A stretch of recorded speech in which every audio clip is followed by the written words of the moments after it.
Welcome to Synthaholics. This is your host, David Duncan, and with me is... Brian, hello, David. How you doing? I'm doing all right. How are you doing, Brian? We're late, David. What happened? What'd you do? Well, Streamlabs OBS decided to not capture from Discord anymore, from the app specifically, so we've been fiddling around trying to do window capture from the window with only one monitor. Boy, that's a little bit tricky.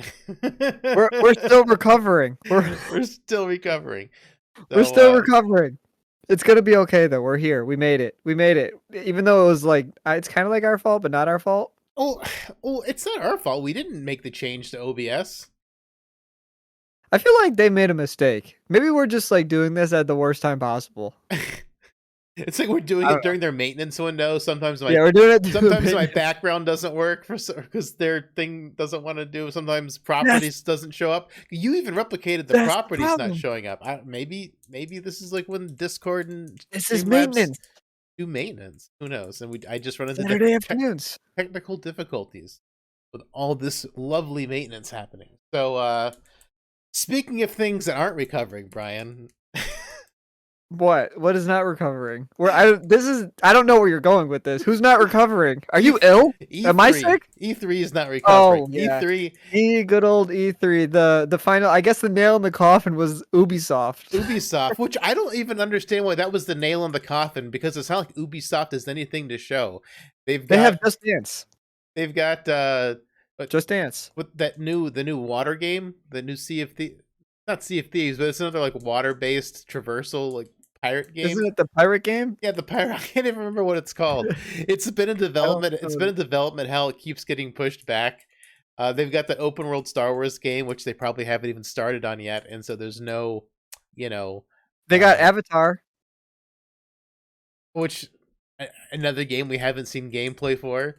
Nope, we did get a cinematic though. They've got 16 Assassin's Creed games in the works, which I mean, I guess they might have something to show on one of those since they seem like they put one of those out every year.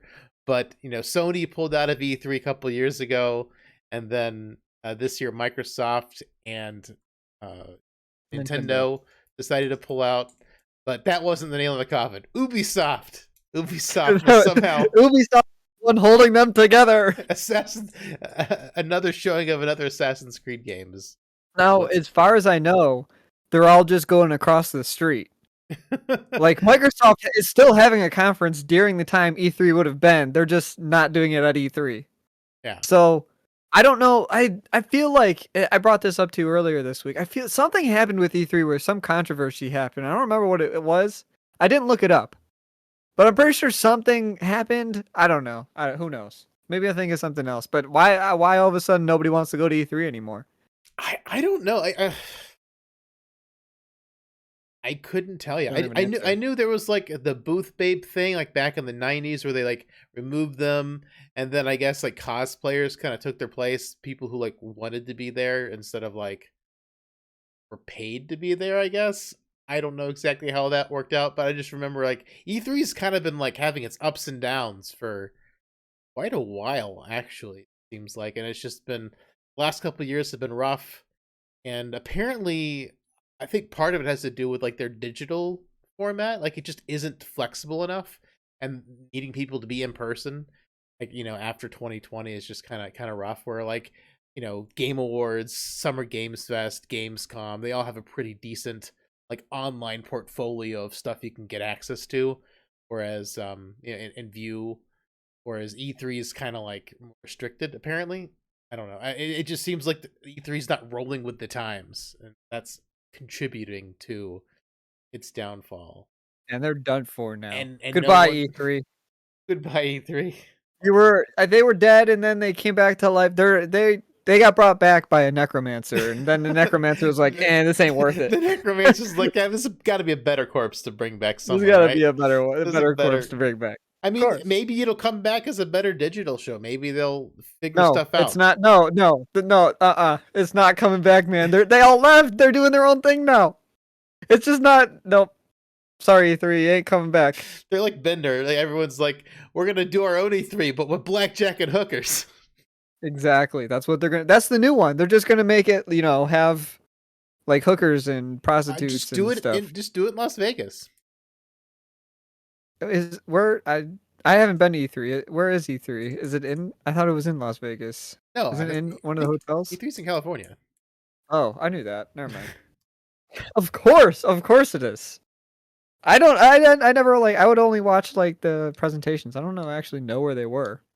Anyway, yeah, E3's dead. And then the last time Sony was there, it's like they only had two things to show. So the waste, like part of the hour, they had to move from one location to another location. Didn't they show in between Ghost the two of trailers?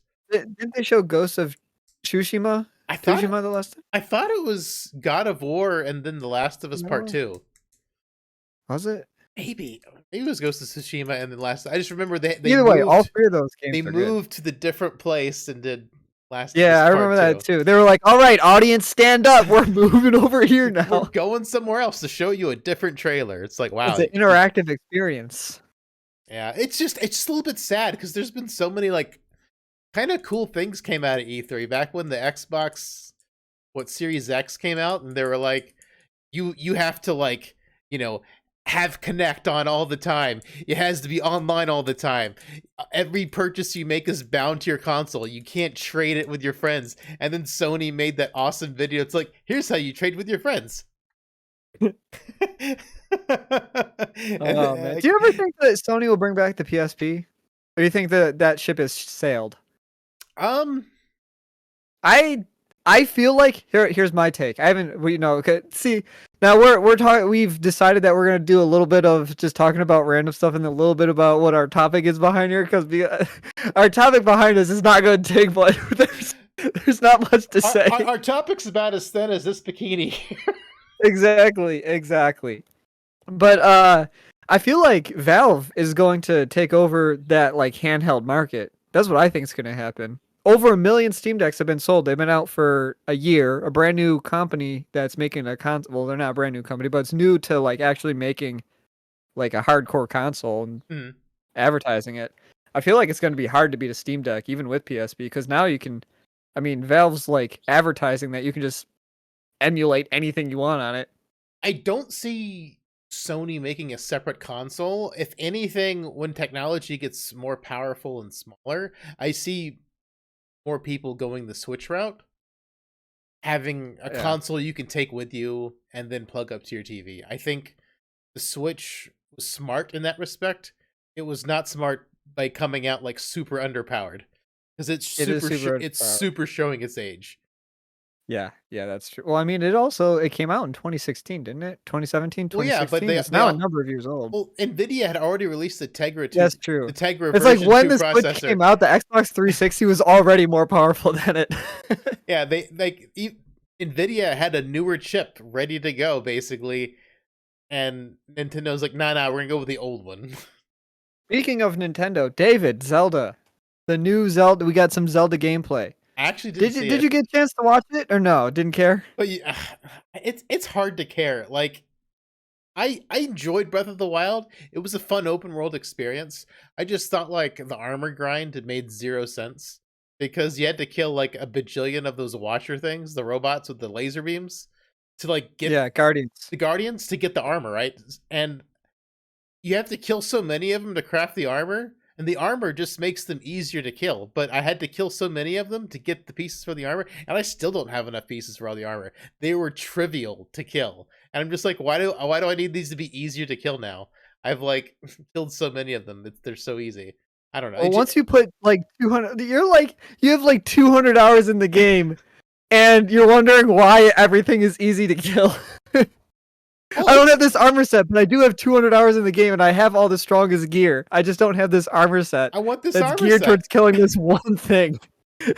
Why is the armor set so annoying to get? Like, it's too much of a grind. I don't know. Like, it just kind of killed me, and also the weapons breaking and the Master Sword being kind of useless kind of took it out. I mean, granted, it's still like the second best Zelda ever made after Ocarina of Time, but it just.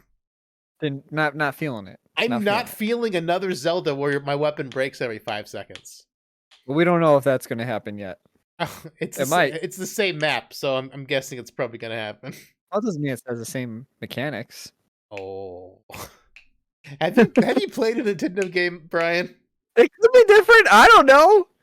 I don't know what they're doing. I'm sure they heard complaints. Nintendo isn't the kind of the one for listening though. They're not one for listening. I will say I do. I'm not. I have been on record. There is a YouTube video out there saying that I don't like Breath of the Wild from years ago. That's still out there, and I still hold true to that. I'm not a big fan of it. I still think it belongs on like a top 10 list of best games of all time. You're not That's a fan of it, but it belongs on a top 10 list? Yep. Yep. Yep. Interesting. Do I need to make logic all the time? Why can't I just like these are my feelings. My feelings are valid, David. Why are you trying to invalidate my feelings? I'm just trying to understand your feelings because you don't need to understand them. Just accept them. I don't no, like no, it. I'm special, okay? List. No, I'm special. You need to just accept who I am. Shouldn't you like something that's on a top 10 list? You know, one would think. One would think. I don't know. I mean, I'll wait and see how it goes. See what you say about Tears of the Kingdom, but I'm not. Well, I mean, I'm not sure I'm gonna get it yet, but you know, I'm not sure I'm gonna get Breath of the Wild 2 right away, but we'll see. We'll see how it goes. My backlog is. I finished Hogwarts Legacy. Ooh.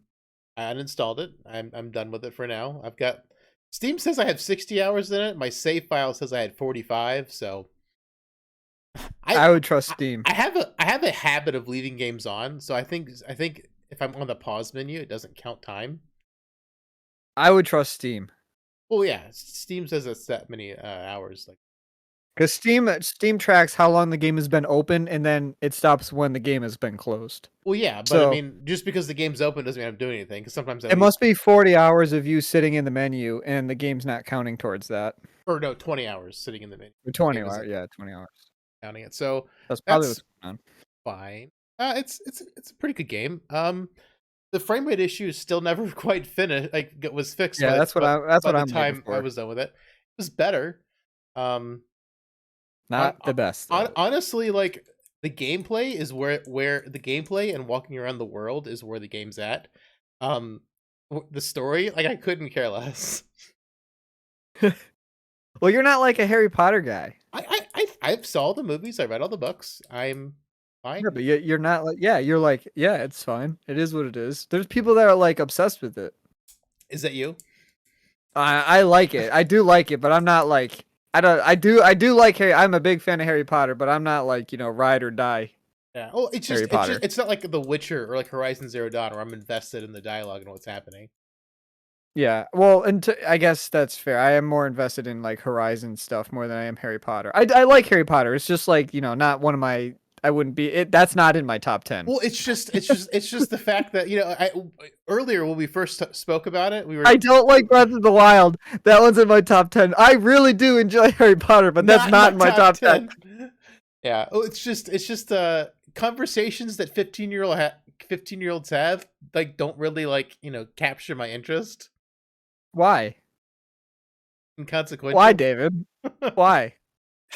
It's just inconsequential. It's not that interesting to me. I don't know, but gameplay was fun, so it was definitely a fun game to play. But it's gameplay's fun. Walking around, I thought walking around Hogwarts was my favorite. Oh yeah, it's awesome. Yeah, it's cool. But it's time. Last piece.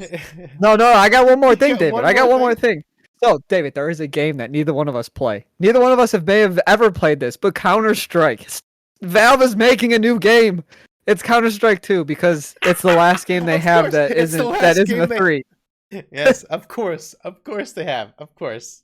I feel pretty confident in saying that Valve has fully embraced the 3 meme. I feel like they absolutely have, and they're leaning into it. There's no way they don't know about it. They can make it Half-Life Alyx too. No, they can't. Not really. You haven't played Half-Life Alyx, so you don't know how it ends. Sure, but at the same time, like if they wanted to make if they get something else that doesn't have a 3, Half-Life Alyx is also a thing that doesn't have a 2 yet. Or Artifact, that card game. I didn't even know about that. Exactly. They could make a second one of that. Well, more power to them. I just hope they learn how to count to 3 one day. Someday. Probably not. But who cares? They're still a good company. Valve is still. I'm going on record here, David. This is record breaking stuff here. Record breaking. Save Write this down. Isolate this audio. Valve is still probably my favorite video game company.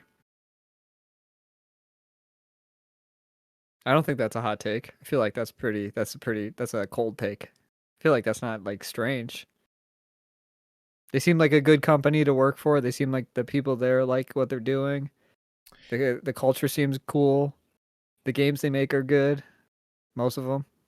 The only thing hot about it is like, are they even a game developer anymore? Like they released Half-Life. Yeah, they just released or are about to release Counter-Strike 2. Okay, so it's Counter-Strike 1 with a new skin.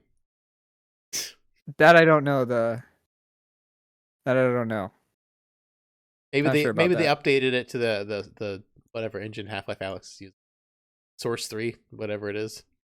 Yeah, man, who knows? Who knows what they're doing? It's Source 2. They're still on Source 2 since Half-Life 2? Yeah, they're releasing Source 2. Something like that. Okay. Well. Oh yeah, they can't get out the 3. They haven't even made the third Source engine yet. They can't get to 3, man. Don't you know this? It's like 2.6. Hey, I don't know. I don't know, man. I don't know. So, are we on to our meat and potatoes time? Our meat and small potatoes time. Yes, absolutely. So today we're talking about a movie that came out quite a while ago. It was supposed to come out in 2003. So this movie, it did not. Yeah, this movie was delayed. Its North American release came out later than expected. In fact, I had to pirate this movie back in the day because it wasn't available in the movie theaters. It was like out in the world, but I couldn't watch it at my home movie theater. So I pirated this movie back in the day. Oh my! You sailed the seas. But I watched it legitimately on YouTube just this week for free. But I had to suffer through ads to watch this movie. So they kind of did too. They kind of got some money back, yeah. And I got Brian to watch it, so they got some money. Yep, I watched all the ads. Definitely didn't block those at all. They were there because you can't skip them unless. Nope. Anyway. I don't think it's a secret, but there's a ways around it. Anyway, they get a little bit back. So we originally, I'd never watched this movie before. So going in, I don't know, I always wanted to watch it, so I watched it, and now you made me watch it. So now here we are talking about it, and I didn't realize like how little like content there is in this movie here. There's like not much going on here. So, David, I'll start with our ratings, man. I'll start. You just said so, but I'm gonna start with the ratings, and then you can go on to your so statement. All right? Go ahead. Dead or Alive. It's a bad movie. However, it is an entertaining, fun popcorn movie. I did enjoy watching it. I like fight scenes. This movie was a fight scene. Even it was an hour and a half of a fight scene. That is it. That's the story. They go to an island and then they fight for an hour and a half and then the movie ends. There's nothing else that's going on. So, with that being said, big fan of martial arts. This guy is. Mm-hmm. I'm going to give it like a 6.9. 6.9 because I got 69, nice. Nice, dude. Oh man, that's great. There's a pun with there because what Dead Alive is. I wasn't even thinking about that. Oh man, that's good. That's good. A 6.9. Right? I thought that was a pretty good rating. I mean, I'd have to give this a 6.92. 6.92 or a 6.9? 6.9 also. Okay. Because like you said, this movie is not a good movie by any stretch of the imagination. But comma. Yes. What but? Oh, this. Yeah, what but? I don't see it. It's just there. That's not how that's not like that in the Dead or Alive video games. No. It's a little different. Anyway, this movie is entertaining. When I first saw this movie back in 2003, I thought it was terrible. But the thing is, the quality of movie was generally better back then. nowadays with our Venom 2s and our Rings of Power. You know what the worst part is about this? I'd rather watch this than Venom 2. Oh, I would totally watch this a dozen more times. What does that tell us about what's going on here? What does that mean? Where are we going where this is better than Venom 2? Well, the movies in general, like whatever's happening in our modern dark ages of entertainment is just awful. Rings of Power. I would rather watch this for as many times as it takes to watch Rings of Power again. Like, so that would be watching this movie another like first 10 times. Wait, would you rather watch this however many times it takes, or would you rather watch Rings of Power for the first time again? Not a rewatch, Rings of Power. But do I know how bad Rings of Power was? I mean, just based on like normal reviews and stuff, you don't actually have a take yet because you haven't watched it. Oh man! Like, come on now, come on, be fair now. You definitely are going to watch Rings of Power over this. I want to watch it. I'd want to watch it to get my own take on it. Exactly. But I knew it was going to be bad based on the trailers. There were so many red flags, and we talked about that on this show. I saw lots of red flags, and I'm like, oh, I'm really worried. I'm really worried. I'm really worried. And it turned out my worries were completely valid. But like, I would watch this 15, 20 times over watching Rings of Power again. Any day of the week. I wouldn't want to do either. I don't know. Why would you even suggest that? Are we being forced to? Are we in like a torture chamber here? What's going on? You know, I would pick this over watching Rings of Power any day. Having to watch Rings of Power again. Interesting. Yeah, it's a fun movie, and some of the fight scenes are actually pretty decently choreographed.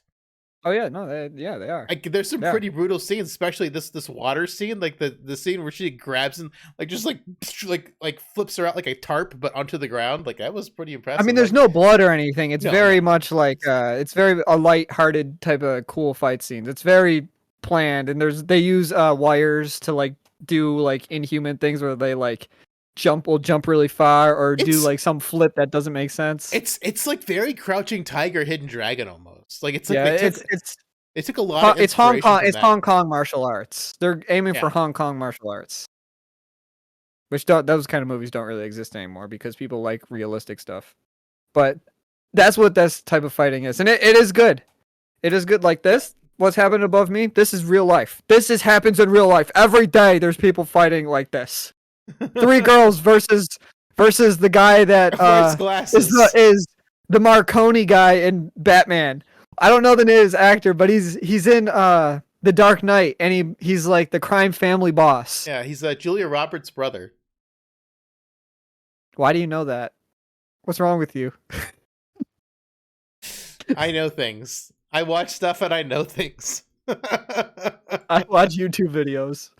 Well, so the thing about Dead or Alive, the story is about a man who wants to turn people's fighting moves into software and glasses and sell Google Glass.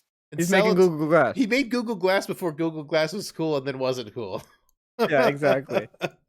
This is the inspiration for Google Glass, but it analyzes fighters' fighting moves, and then like. But it doesn't make a whole lot of sense because they inject nanobots into their bloodstream, and somehow those nanobots in the bloodstream take the data of their fighting. But it only takes it when they go into the pods where they're trapped, and then it sucks out. So what's the point of the nanobots then? To have nanobots in your movie. So the nanobots really serve no purpose other than it increased the CGI budget. It increased the CGI budget, which they didn't need to do in a movie about fighting. Like, literally, fighting. Like, I can't stress this enough. It's fighting. The movie opens up on a plane. A lady comes on like a TV screen that looks like one that you would like roll into a classroom. We're dating ourselves because I know you know what I'm talking about too. Where it's like you're in class, you're in 3rd grade, and the teacher rolls in like a TV. That's the kind of TV it was when this lady comes on. She's like, "All right, you guys are on a plane. You're on your way to Dead or Alive Island. and then they like have a little bit of conversation between the fighters, and then like literally 45 seconds later, she's like, "All right, you guys are here. Jump out of the plane Jump now." out of the plane. No, but that's not actually the beginning. The beginning of the movie are two really cool fight scenes. The first one, Every fight, there's man. We can't go over every fight scene. It's an hour and a half of fight. This movie is an hour and a half, and I bet you an hour and 15 minutes is just fighting. Just fighting. Well, the opener was with Kasumi, and my biggest complaint about this movie, other than the story, is Kasumi's casting. What story? And all the acting that Kasumi does and people who talk to Kasumi do when it's like her clan. Because Ayane and whatever his face is, like all of their acting is horrible. And everyone else is at least like, TV quality acting, but their acting is some of the worst acting I've seen in a while. Like she's wooden, doesn't like, and their lines are really bad. And I'm not saying like it's not like the rest of the script is Shakespeare, but everyone else like it feels better. Christie's opening scene is fantastic, where she's like in a towel and they're like she stole some money, and like these guys are trying to arrest her, and then like her bra flies in the air for like 15 minutes along with the gun, where she takes out like 4 people, and then she puts it on and catches the gun. Oh god. And then has the that guy does happen. That is a thing. It's just it's fun. It's just absolutely dumb fun, and that's what this movie is. Here's my fun fact of this movie, because I have a history of knowing wrestling, and Christy, who's this lady, right? Christy. No, her dad. Christy's right above you. Which I can't tell. They're all blonde. Whatever. What the one that has the dad who's a wrestler. Yeah. So Tina. That's Tina. Tina. Yeah, Tina is the red girl next to you. Okay. So her dad was a wrestler in this movie. That was his like skill. Like you got to take the best fighter of everybody. Yeah, Tina's also a wrestler. So I guess that they're the top 2 wrestlers. Well, her dad was a wrestler in real life. That's his real life job. Really? Yeah, there you go. There's my fun fact of the day. Well, don't got anything else. Like, the thing is with the casting, a lot of the women were not cast great. They don't look a lot like their characters, especially in like the jiggle aspects. But the men were cast really well. Like Ginfu wasn't in it, but Ginfu looked like Ginfu. They showed like pictures of Ginfu though. Well, you saw him sitting in the back of the plane. He looked like Ginfu. Like, yeah, like why wasn't he in the movie? I guess they really wanted to focus on the 3 girls, or the 4 girls: Helena, Tina, Kasumi, and Christy. You know what I liked about you know what I like about this movie? It seems like movies that come out nowadays, they're like advertising. I just had this conversation with friend of the show, Joe. Yeah. But what I was saying was like when a movie comes out and they'll advertise it as it's being for like women, like this is the show that if it's like a woman director and then it doesn't do good, they'll be like, well, it's because a woman directed it. They'll like blame women. Or the movie Ghostbusters, it was like, we're gonna make Ghostbusters but with women because women power and all that. This movie had it was focusing on the girls in this movie, and they never brought attention to it. It was just like this was the 3 girls, they were just the main characters. It's just how it was. Well, and it's fine. It worked. Don't pay problem, attention to it. That's the problem with modern entertainment. They want to hit these check boxes, and like the marketing is talking about all the check boxes they're hitting, and then like I don't want to watch a TV show or a movie that's just a bunch of tick boxes. Yeah, exactly. And that's not interesting. Like if this movie came out nowadays, they would harp on that the movie's led by like 3 women that do this and it's women power. This movie doesn't do that. It's just like, yeah, there's 3 girls in it. They fight.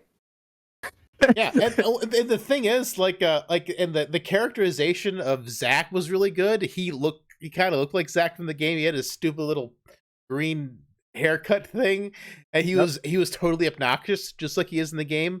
Bass, the wrestler guy you're talking about, Tina's dad, he was amazing. Actually, he's got the best lines in the entire film. Like whenever like they put up Tina versus her father as the matchup, so they get these watches that have a screen on them, like the pre Apple Watch. This movie like foretold lots of technology. Surprisingly, it's the future. It's the code. They had the Google I bet it has I bet it has like it decodes like everybody's life. It knows when we're gonna die, when we're gonna live. We just got to decode it. It's all there. Yeah, they figured it out. Future tech. The future of the universe is in this movie. You got little Apple Watches that like show them who they're supposed to fight. So Tina and her father get matched up in a fight, and I guess Christie's room got destroyed by Kasumi's fight, because Kasumi had to fight God, I can't remember his name right now, but in Kasumi's fight they like started breaking through the walls, and one of the walls was Christie's room, so Christie ends up sleeping over and in Tina's room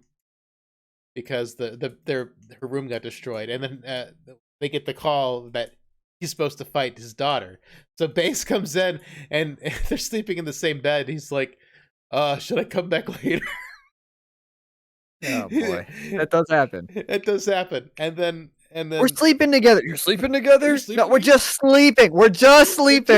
And then Christie's like literally sleeping. And then like Christie's putting her head on her shoulder just to like reinforce what her father's. It's just a funny scene. And then the follow-up scene is the fight between them, but she's hanging out with Kasumi and they're like brushing their hair or other, and her father comes up and is like, does Christie know about this? I don't know. I genuinely laughed both times I watched the movie. Best lines in the movie. I thought they were pretty funny. His daughter's coming out, and like they handled it well. It wasn't like, you know, they weren't shaming, they weren't gay shaming or anything. He's just like, oh, okay, you know, does your friend know about your other friend? You know, it's like, you know, worried about them cheating on each other. What a good What a good dad. He's a good dad. Good dad. Good dad. He's not really in the movie all that too much after that. Nope, but I mean, I liked him. I thought he was good. He had like the funniest lines in the film. Absolutely great. Yeah. Well. The rest of the movie is just. And then there's more. And then there's more fights. Yeah, there's not much more talking after that. I feel like that's when the dialogue ends. Well, there's like a heist. So like Helena has like a tattoo on her neck, and like Christie and her boyfriend who are there, they're professional thieves / assassins. So they're trying to rob the prize money from the competition and not just winning it or whatever. And so like they're trying to like look at her neck to find out that tattoo, so they can figure out the key to get into the vault. So it's like a little bit of a heist movie, very very light on the heist, but they figure it out. They figure out how to get in, and then Bayman comes in and beats up Christie's boyfriend. So what we're getting at here is that it sounds like both of us, you know, it was an enjoyable watch. And now you made me watch a YouTube video before watching this, or before podcasting on, to show like what happened about this movie, like how it came to be.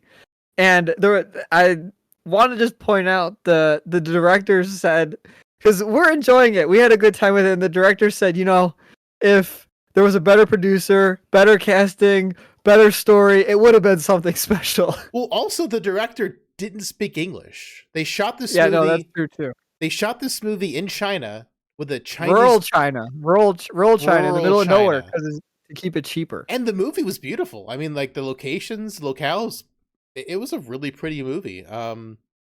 They did some nice area where they shot it, but the fact that we enjoyed this movie, even though it's not a good movie, is kind of amazing. The movie only cost like $30 million. And remember, they wasted money on nanobots CG. Yeah, the nanobots don't really do anything, except there's like a couple scenes where they're like, ooh, I got scared, I got nanobots in me. Or like they're shaking. That's it.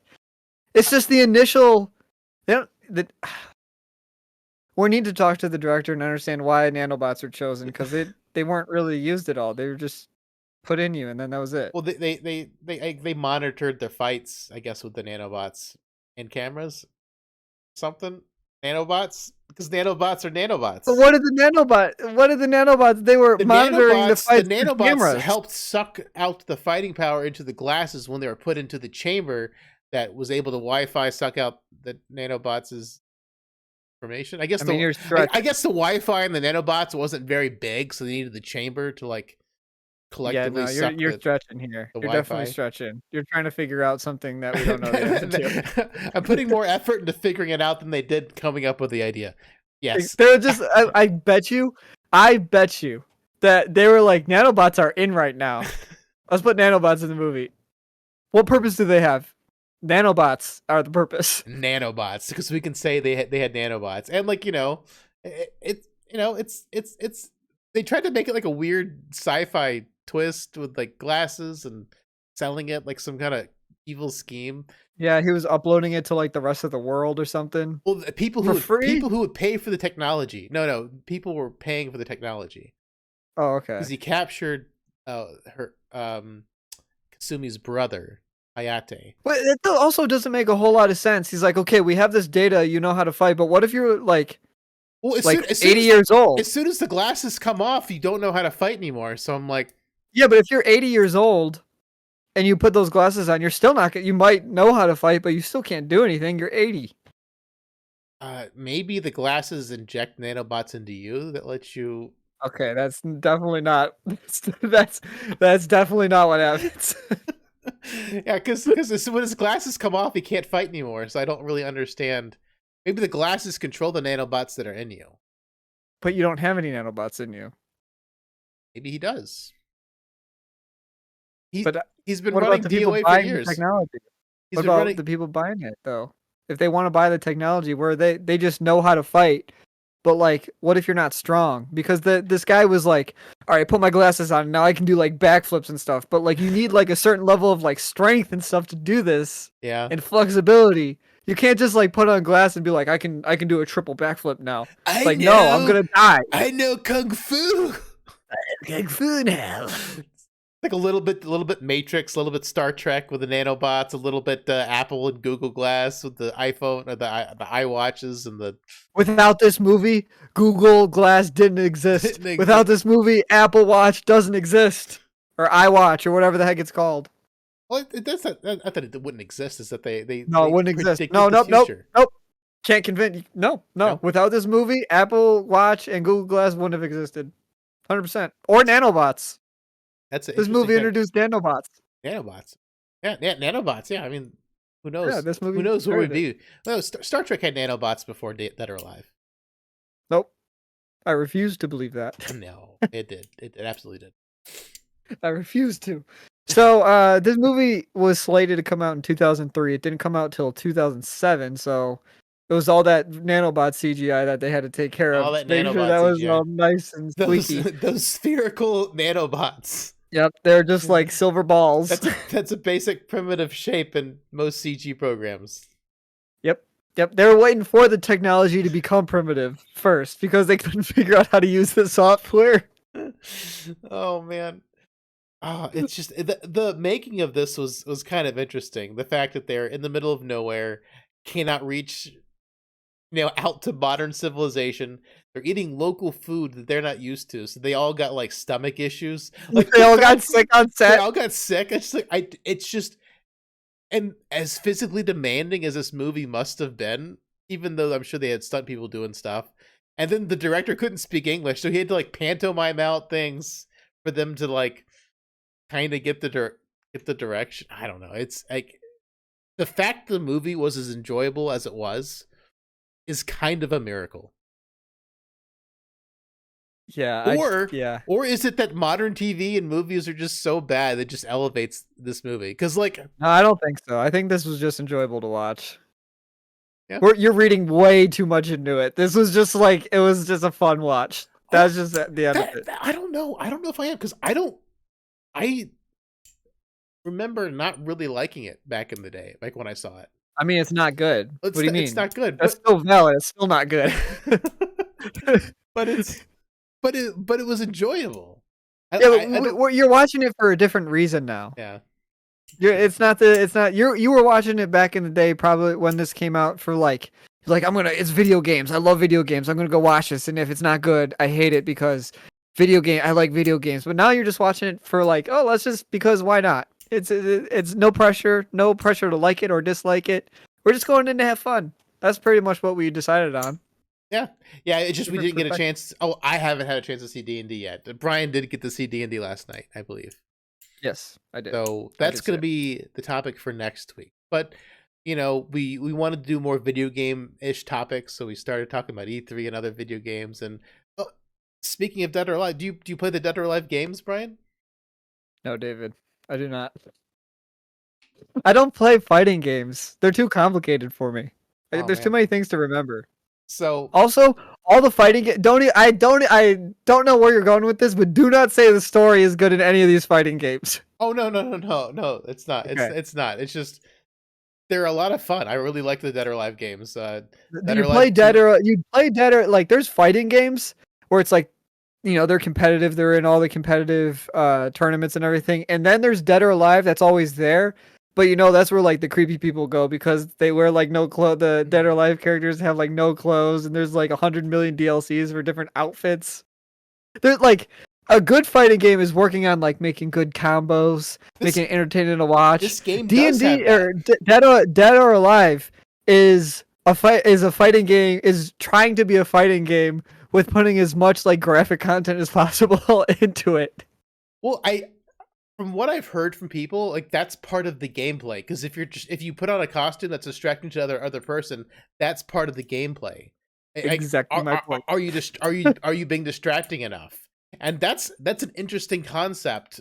No, what? If you're in a life or death situation, you're gonna be like, "Damn, she looks good. I'm so distracted. I'm not gonna defend for my life anymore." Well, no, but it's also not a valid reason. It's also a video game, which is why it can be distracting. It's not life or death. It's a video game. But Dead or Alive actually pioneered the hold reversal combo system. Like that was kind of new for fighting games. Dead or Alive 1 came out. So like it is a legit fighting game. Yeah, sure. Sex sells, and they really wanted to lean into the sex sells, but they were legit fighting games and that had deep combo systems and were fantastic games. They have had their ups and downs, like most games and sequels have had. 6 was probably one of their biggest downs. I remember when 6 came out. I was at Evo and I got to play it early for like 2 minutes, or maybe I didn't play it earlier. I watched somebody. I don't remember, but I do remember having the option to play it if I didn't. That's pretty cool.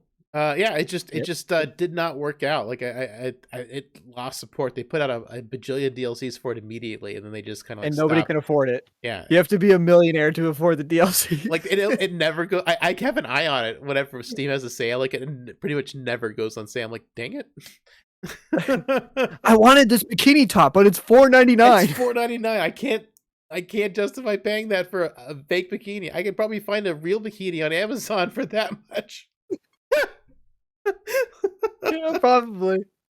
David, Dead or Alive movie from 2007/2003. Would you recommend to watch it? Absolutely. On your own. On my own? Yeah, would you recommend watching it with a group of people, or like just because you think it's so good, watch it at home after you get out of work? I mean, okay, so like one of the things I didn't clarify super well with Cocaine Bear and the Uh-oh. What was the last thing we talked about? We lost you. Last of Us? Last of Us. Okay, so you were a little upset that I said I don't recommend Cocaine Bear or The Last of Us Part 1.